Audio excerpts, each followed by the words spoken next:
ಇಲ್ಲಿವರೆಗೆ ಗಮನಿಸಿದಾಗ ಅವರಲ್ಲಿ 20 ವರ್ಷ ಆಡಳಿತ ಗಮನಿಸಿದಾಗ ಅವ್ರ ಸಾಧನೆ ಏನಪ್ಪ ಅಂತಂದ್ರೆ 2005ರಿಂದ 2010ರವರೆಗೆ ಕೆಲಸ ಮಾಡಿದರು. ಅದೊಂದು ಅದೇ ಸಮಯದಲ್ಲಿ ಎಲ್ಲರೂ ಅವ್ರನ್ನ ಬಯಸಿದ್ರು. ಇವರು ಪ್ರಧಾನಿ ಆಗಿ ನಮ್ಮ ದೇಶದ್ದು ಹೊಸ ವ್ಯವಸ್ಥೆ ಬರ್ತದೆ, ಸಮಾಜವಾದಿ ವ್ಯವಸ್ಥೆ ಬರ್ತದೆ ಕನಸ್ಕೊಂಡಿದ್ರು. ಲೋಹಿಯಾ ಕಂಡಂಥ ರಾಷ್ಟ್ರ ನಿರ್ಮಾಣ ಆಗ್ತದೆ ಅಂತ ಕನಸ್ಕೊಂಡಿದ್ರು. ಜಯಪ್ರಕಾಶ್ ನಾರಾಯಣ್ ಕಂಡಂಥದ್ದು, ಬಹುಗುಣ ಅವರು ಕಂಡಂಥ ಕನಸ ಯಶಸ್ವಿ ಆಗ್ತಾವೆ ತಿಳ್ಕೊಂಡಿದ್ರು.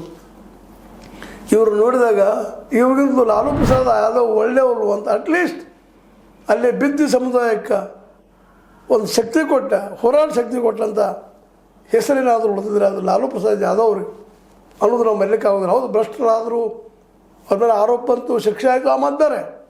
ಆದರೆ ಬಿದ್ದ ಸಮುದಾಯ, ತಳ ಸಮುದಾಯ, ದಲಿತ ಮತ್ತು ಹಿಂದುಳಿದ ಸಮುದಾಯವನ್ನು ಅವರಲ್ಲಿ ಆತ್ಮಾಭಿಮಾನವನ್ನು ಉಕ್ಸುವಂಥ ಕೆಲಸ ಬಿಹಾರದಲ್ಲಿ ಮಾಡಿದರೆ ಲಾಲು ಪ್ರಸಾದ್ ಯಾದವ್. ಇದನ್ನೆಂದೂ ನಾವು ಮರೀಲಿಕ್ಕೆ ಸಾಧ್ಯ ಇಲ್ಲ.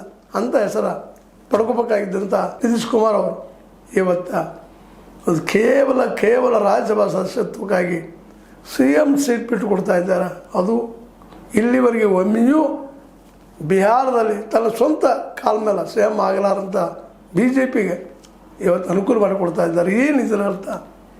ಏನೂ ಇರಲಿ, ಅದೇನು ಇಂದಿಲ್ಲ ನಾಳೆ ಗೊತ್ತಾಗೇ ಆಗ್ತದೆ. ಅದು ಒಂದಂತೂ ಕ್ಲಿಯರ್ ಆಗಿದೆ, ನಿತೀಶ್ ಇಷ್ಟು ಕೆಳಮಟ್ಟಿಗೆ ಬೀಳಬಾರ್ದಾಗಿತ್ತು. ಪ್ರಧಾನಿ ಆಗುವ ಸಮಾಜವಾದಿ ನೆಲಗಟ್ಟಿನ ಈ ವ್ಯಕ್ತಿ, ಇವರ ರಾಜಕೀಯ ಅಂತ್ಯ ದುರಂತನದಲ್ಲಿ ಎರಡು ಮಾತಿಲ್ಲ. ನೀವು ಲೈಕ್ ಮಾಡ್ಬೋದು, ಮಾಡದೇ ಇರ್ಬೋದು, ಇತಿಹಾಸ ಸತ್ಯಗಳು ಇವೆಲ್ಲ ಅನೇಕ ಘಟನೆ ನಾವು ನೋಡಿದಾಗ ಪಲ್ಟು ರಾಮಣ್ಣ ಮಾತ್ರ ಅವರಿಗೆ ಅಂಟಿನಂಥ ಒಂದು ಶಾಪ.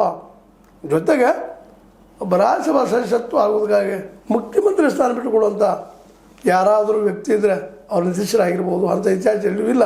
ನೀವು ಹುಡುಕಿ ನನಗೆ ಹೇಳಿದರೆ ಭಾಳ ಸಂತೋಷ ಅಂತ ಹೇಳ್ತಾ, ಇದನ್ನು ಲೈಕ್ ಆಗಿರ್ಬೋದು, ಲೈಕ್ ಮಾಡಿ, ಶೇರ್ ಮಾಡಿ, ಕಮೆಂಟ್ ಮಾಡಿ, ಜೊತೆ ಸಬ್ಸ್ಕ್ರೈಬ್ ಮಾಡಿರಿ. H16 ನ್ಯೂಸ್ ಅರ್ಥಾತ್ ಹೇ ಸಿದ್ದರಾಮಯ್ಯ ಸತ್ಯದ ಕೈಗೊಂಡು ವಂದನೆಗಳು.